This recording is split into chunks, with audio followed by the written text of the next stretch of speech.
Waalaikumsalam. Alhamdulillahirrahmanirrahim. Wassalatu wassalamu ala asrafil anbiya'i wal mursalin sayyidina wa maulana Muhammad wa ala alihi wa sahbihi ajma'in. Perkenalkan, kami mahasiswa Universitas Islam Negeri Sultan Haji Muhammad Idris Samarinda, Fakultas Syariah, Program Studi Hukum Keluarga semester 2. Dalam hal ini, tujuan adanya video wawancara ini guna memenuhi tugas mata kuliah Fikih Ibadah dengan dosen pengampu Ustadz Ahmad Sofyan, SHI, MH. Selain itu juga guna untuk menambah wawasan ataupun pengetahuan bagi kami dan juga teman-teman sekalian. Untuk mempersingkat waktu, alhamdulillah telah hadir di tengah-tengah kita Ustadz Haji Khairi Abu Syairi, LCMA, sebagai narasumber yang sangat luar biasa pada wawancara kali ini. Assalamualaikum warahmatullahi wabarakatuh. Waalaikumsalam warahmatullahi wabarakatuh. Alhamdulillah baik. Adapun kami sebagai pelaksana wawancara dengan saya sendiri, Nur Fatimah. Di samping saya ada Siti Zahra Anur Nabila. Di sebelahnya ada Puan Maharani. Di sebelah sini ada Ainur Rami, dan yang terakhir ada Zahra Najwa Aulinisa. Untuk mempersingkat waktu, para rekan saya akan mengawali wawancara pada pagi hari ini. Baik, izin bertanya Ustaz, terkait dengan hal-hal yang membatalkan puasa, itu kan diantaranya memasukkan sesuatu ke dalam rongga. Nah, bagaimana halnya tentang ketika seseorang sedang mandi lalu ia kemasukan air lewat telinga? Apakah itu membatalkan puasa? Kemudian, bagaimana halnya tentang orang yang menderita penyakit asma lalu ia disarankan untuk menggunakan alat bantu yang dihirup lewat mulut untuk mengurangi penyakit asmanya? Bagaimana tanggapan Ustadz mengenai hal ini? Baik, bismillahirrahmanirrahim. Assalamualaikum warahmatullahi wabarakatuh. Waalaikumsalam warahmatullahi wabarakatuh. Selamat datang dan berjumpa dengan saya dalam tugas ini. Ya, saya akan mencoba menjawab beberapa pertanyaan tadi sesuai dengan kemampuan saya ya.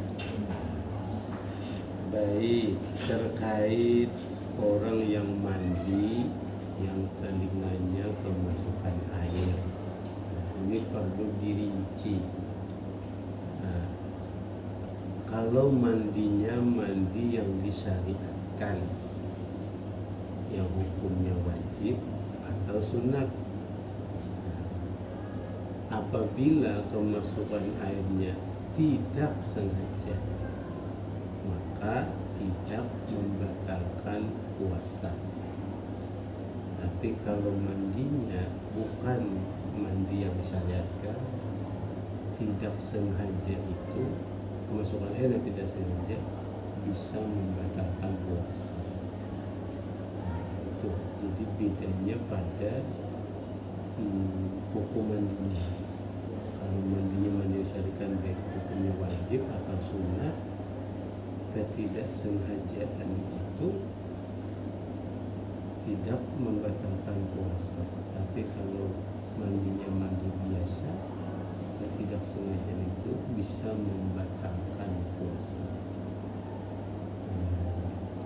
Jadi artinya kalau begitu bukan tidak boleh mandi, hati-hati mandinya, dan mandinya jangan sering-sering. Yang tidak wajib juga yang mandi yang tidak disyariatkan, yang sering-sering, arti sering-sering itu biar segar badan, jangan. Kecuali yang memang sunat, yang memang keadaannya menuntut mandi wajib karena harus menyampaikan air ke seluruh tubuh, tidak sengaja, itu dimakan. Kalau mandi sunat, laki-laki mandi Jumat misalnya, itu siapa tidak membatalkan. Itu tentang orang mandi yang kemasukan air telinganya. Dan yang kedua tentang penderita asma. Yang membatalkan puasa itu kan masuknya ainun benda ke jaufin maftuhin rongga yang terbuka lubang yang terbuka.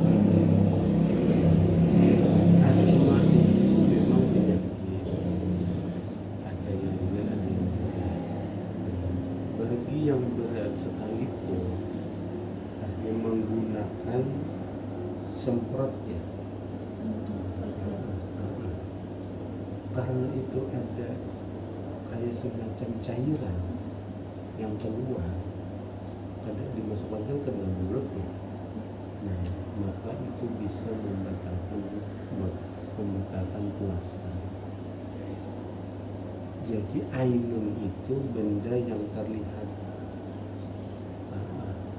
yang bukan yang padat dalamnya bukan kayak es, bukan. Beda ainun itu debu, bau, ada bendanya tapi tidak abstrak, tidak konkret, asap misalnya. Ya gimana lagi kalau misalnya kebetulan lewat ada asap, masa tidak bernapas? Mungkin aja karena menahan puasa, menahan tidak bernapas, puasanya tidak batal, orangnya mati. Nah, tuh. Nah, menurut saya itu membatalkan. Jadi gimana solusinya? Nah, ya maka orang ini kategori orang yang tidak sanggup puasa karena sakit. Kan ada orang yang tidak sanggup puasa karena tua. Bukan dia tidak mau, fisiknya memang yang lemah, bukan karena tidak maunya. Nah, orang ini berarti solusinya nanti bayar fidyah saja.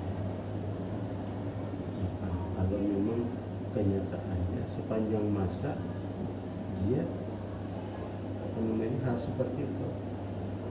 Tapi kalau hanya kadang-kadang saja, maka di hari yang dia tidak mengalami itu jangan menggunakan itu, dan di hari yang dia menggunakan itu puasanya batal di qadha.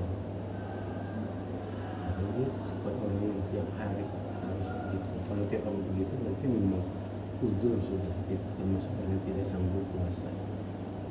Nah, itu bisa berfidyah saja menurut mazhab Imam Syafi'i. Dua itu ya, dua masalah itu. Ya, Ustaz, izin menanggapi ya. Iya. Jadi orang yang mandi ketika telinganya kemasukan air itu, apabila mandinya itu tidak sengaja, maksudnya mandi yang tidak wajib, itu maka puasanya tidak. Mandi yang disyariatkan. Mandi yang tidak Disyariatkan itu dua. Mandi disyariatkan itu dua, yang hukumnya wajib, yang hukumnya sunnah. Itu disyariatkan. Jadi tergantung mandi itu disyariatkan atau tidak. Hukuman dia. hukum, tergantung hukum ya Ustaz.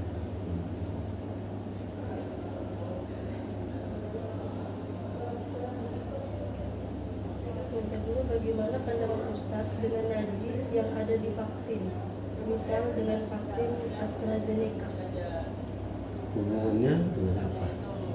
dengan puasa? Oh, puasa. Najis itu tidak membatalkan puasa. Kalau kencing di celana tidak batal puasa. Kalau menceret di celana tidak batal puasa. Orang nempel najis di badannya tidak batal puasa. Nah, tapi yang menjadi masalah sebenarnya vaksinnya, lain najisnya. Terkait puasa loh ya. Kalau puasanya puasa dengan najis, najis tidak membatalkan puasa. Najis tidak membatalkan puasa, baik ada di luar badan, apalagi di dalam badan. Perut kita ini tidak ada najisnya, tidak batal. Kita tidak ada najis, badan kita seluruh tubuh tidak batal. Yang batal, yang bisa batal vaksinnya. Bisa saja, tidak pasti. Karena ada lagi ulama merinci masalah suntik. Vaksin kan suntik ya. Nah, kalau itu ke urat, urat, bukan ke otot, ke urat. Itu yang membatalkan puasa. Tapi kalau ke otot tidak. Nah, ini harus dipastikan dulu ke dokter. Orang nyuntik itu kemana? Ada yang suntik urat itu banyak. Infus itu cari urat dia. Kalau suntik di pantat nggak dicari urat, nggak kelihatan. Kebal kulitnya. Sama ke kemana nih? Ke mana sih ini? Nah, ini mereka nggak cari urat. Tapi yang mencari urat masukkan itu yang bisa. Berarti orang yang suntik vaksin AstraZeneca di bulan puasa nggak punya puasa. Orang yang suntik karena sakit apa-apa karena tidak cari urat, makanya asal di otot aja tidak membatalkan puasa. Tapi kalau orang pasang infus itu cari urat. Nah, itu masalah juga lagi cari urat. Donor. Nah, kalau donornya yang mengeluarkan memang tidak memasukkan darahnya, tapi yang dimasukkan jarumnya. Urat. Ini menarik juga. Apakah memasukkan jarum ke urat itu membatalkan puasa? Karena beda dengan infus. Kalau infus memang memasukkan jarum ke urat, tapi dimasukkan isinya ke badan.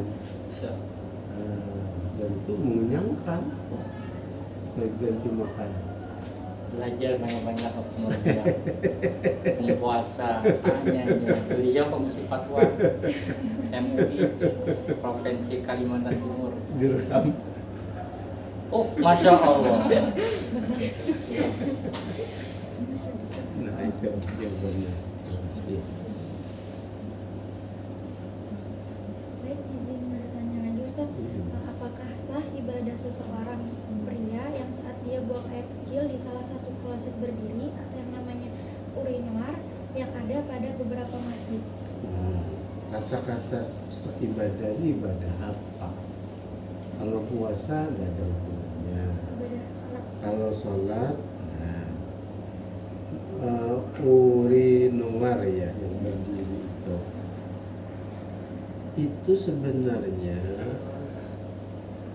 kencing berdiri itu memang tidak dianjurkan. Kalau berdiri juga makruh. Nah, kencing duduk juga kalau akan memercikan najis bisa membatalkan membuat salah kita saja juga sama aja, laki-laki perempuan sama. Yang di kloset yang bisa duduk itu maaf, karena urusan kencing ini otot anu kita ini menekan sehingga keluarnya kencang. Nah, kencangnya waktu keluar itulah yang dikhawatirkan itu percikannya. Kalau orang berdiri di tempat tadi itu percikannya ke sekitar sini. Kalau orang kencing berdiri di tempat itu percikannya ke kaki. Kalau orang duduk percikannya sekitar paha. Sama-sama bersiko juga.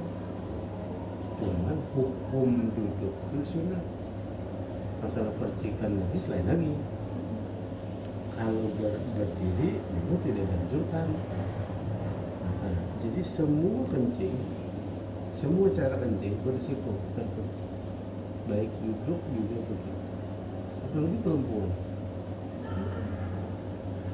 Logikanya adalah dua percikan itu. Air yang tinggi, air yang dijatuhkan dan tempat yang tinggi percikan lebih jauh. Itu tinggi. Air yang disemprot dengan kuat walaupun jarak dekat percikannya juga jauh.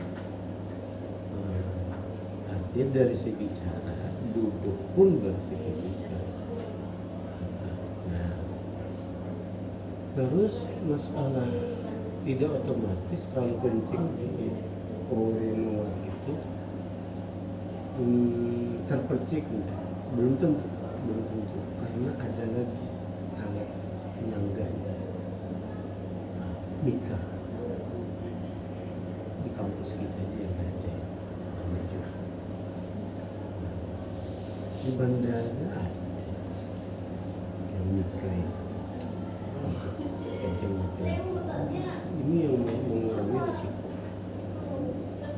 Cuman yang jadi masalah kencing berdiri atau itu bukan kencing, cara kencing. Jadi bisa kelihatan orang ayo terbuka aurat. Tapi kalau ternyata di tempat tertutup enggak jadi masalah. Nah, jadi yang bikin ibadah itu tidak sah dengan masalah terkait dengan kencing itu karena kemungkinan terpercik najisnya, bukan pada caranya dan bukan pada di mana dia kencing. Paham ya? Nah, tapi pada masalah terpercik atau tidak terpercik kencingnya. Nah, jadi perlu diatur, harus tahu tekniknya supaya kencing tadi itu tidak memercikkan air. Kalau terpercik juga, kalau di tempat tertutup dia masih bisa membilas, yang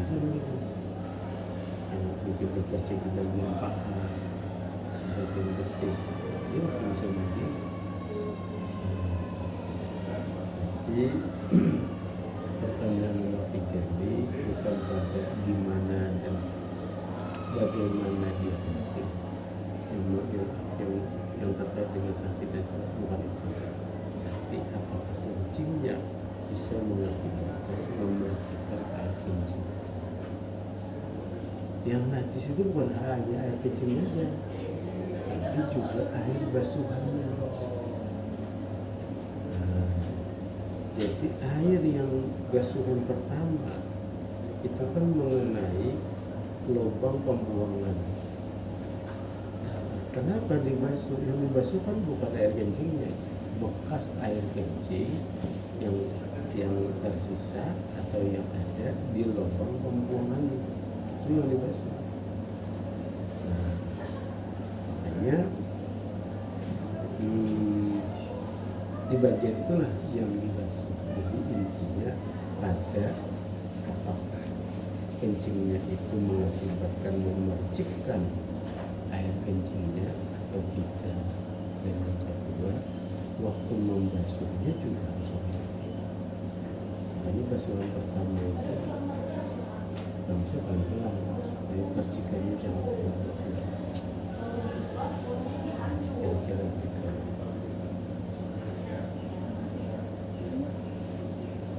Selanjutnya, bagaimana pandangan Ustadz jika seseorang melaksanakan ibadah namun menggunakan pakaian yang ketat dan hanya sekedar menutup aurat saja?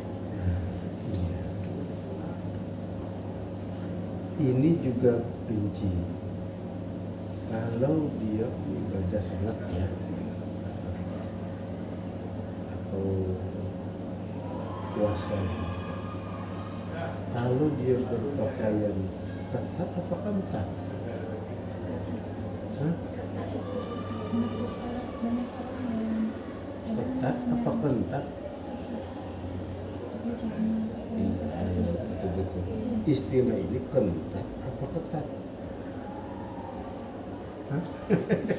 Ya terserah istilah itu ya. Ya Ustaz, ya maksudnya Ya ketat di itu. sini yang seperti menunjukkan lembut tubuh. Betul. Seperti itu Ustaz. Nah, itu. Kalau dia sendirian siapa yang lihat? Ini yang dimaksud nih sholat jamaah bagaimana Pak? ibadah apa ya? Ibadah sholat itu dilaksanakannya di Kalau dia sendirian nggak ada yang lihat, nggak ada yang protes. Tapi orang yang kalau bahasa hadis ariyatun kasiyat, telanjang tapi berpakaian, kan secara bahasa kontradiktif, berlawanan. Dibilang telanjang tapi berpakaian, ternyata adalah orang yang berpakaiannya, yang pakaian itu tadi apa namanya, menggambarkan bentuk tubuhnya. Itu kan banyak bentuk laki-laki sama juga. Nah, dari segi pakaian dia dianggap membuka aurat, tapi terkait dengan ibadah dia nutup aurat sebenarnya. Terkait dengan pergaulan, pakaian kayak itu dianggap tidak menutup aurat, tapi sebenarnya dia nutup aurat. Jadi gimana caranya orang yang sholat lagi berjamaah kayaknya kayak ini sudah pulang aja.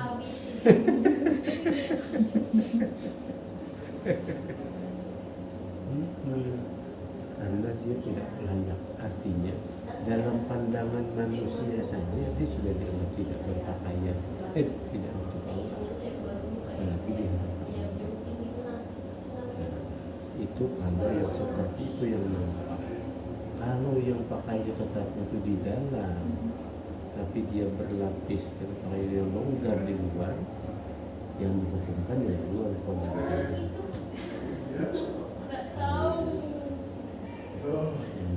Yang jadi hukum adalah yang di luar, bukan yang di dalam. Nah, terjawab nggak kira-kira? Tapi kalau untuk sholatnya apakah sah-sah saja? Sholat dalam keadaan seperti itu. Jawabannya sah, cuman tidak layak, tidak apalagi jamaah. Tidak sesuai dengan adat yang ada gitu. Ya.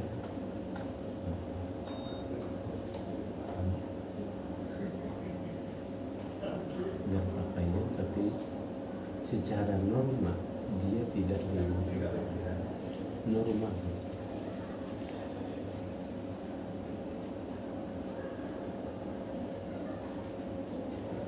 Habis pertanyaannya. Kalau belum jelas, tidak apa-apa. Sudah Ustaz. Terima kasih banyak atas jawabannya Ustaz. Terakhir kami meminta Ustaz ikhlas hatinya memberikan nasihat kepada kami para mahasiswa penuntut ilmu agar semangat mencari ilmu serta agar ilmu yang kami peroleh ini berkah dan manfaat. Semangat itu muncul dari mengetahui kebaikan ya, terkait dengan ilmu, kebaikan ilmu, termasuk juga kebaikan atau keutamaan penuntut ilmu, termasuk juga mengetahui keutamaan pengajar ilmu, termasuk juga terkait dengan keutamaan tempat belajar. Nah, masing-masing kan ada itu. Kalau ilmunya nurul, cahaya. Kalau dari segi usahanya bisa bila jalan menuju surga dari segi usaha. Dari segi tempat dianggap taman surga.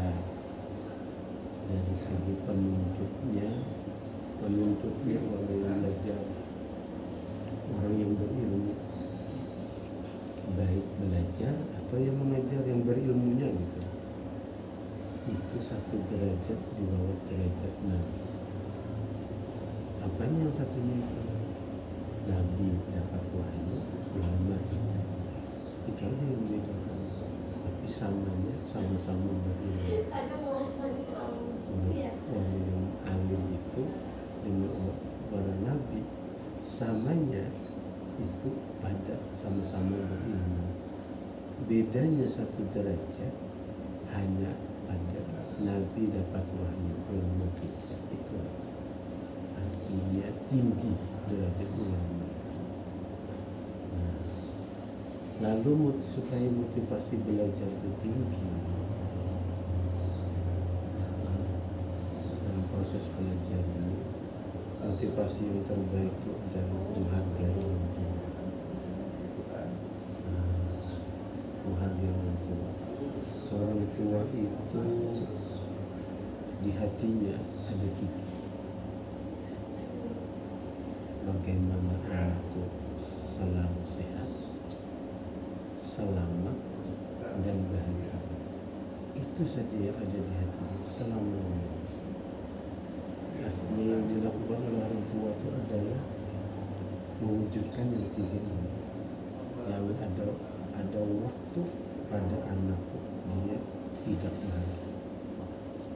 Jangan ada waktu yang anakku dia sakit. Jangan ada waktu yang pada anakku dia bisa celaka. Jadi untuk menjadikannya, makanya mereka itu selalu berkorban. Kalau sakit dia akan segera gimana anaknya sehat. Tapi sebelumnya dia berusaha agar selalu sehat, jangan sakit. Paham ya? Itu yang ada di antara itu. Maka kalau ingin membalas kebaikan orang tua itu dengan belajar yang baik, tunjukkan hal. Artinya ke kampus ini dari tidak tahu berangkatnya, pulangnya sama. Kalau sama-sama tidak tahu kemana tadi, apa yang dilakukan, apa yang dilakukan nol kembali menuju itu masih ada. Jadi karena otomatis kalau anak punya ilmu, anak akan mengamalkan kebaikan itu akan sampai ke orang tua. Kalau perlu buat sesuatu yang memotivasi diri supaya mau belajar. Kalau dulu saya sanawiyah itu saya tulis kiriman tiap bulan itu berapa. Ya dulu zaman itu banyak juga. Kalau setahun berapa? 1.200.000 angkanya. Tapi di samping angka itu saya tulis sudah berapa ilmu yang kamu dapat dari uang ini. Jadi di samping angka itu saya tulis supaya, padahal saya tidak pandai. 3 tahun saya sekolah, 3 tahun juga saya berjingkat di hukum terus. Karena memang tidak hafal, karena memang tidak pandai. Tapi karena satu prinsip, kalau aku punya ilmu walaupun sedikit, itu akan menyelamatkan dan membahagiakan keluarga yang tidak ada. Itu aja. Saya bilang walaupun sedikit, saya tahu diri saya tidak pandai. Coba kalau saya pandai itu dari jadi saya kira motivasi yang terbaik itu untuk ilmu dan sukses dari itu. Kapan Anda membalas orang tua? Kapan? Hah? Apa? Kalau jawabannya nanti kalau saya sukses, itu perlu diuji. Kapan suksesnya? Kalau sudah sukses, apa orang tua masih hidup? Berarti kalau jawabannya kalau nanti saya sukses, itu jawabannya terlalu jauh dan tidak pasti. Jadi jawaban terbaik itu sekarang. Bagaimana caranya?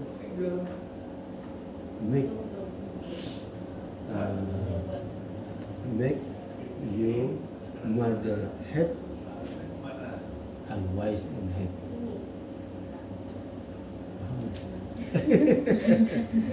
Buat hati orang tua selalu bahagia.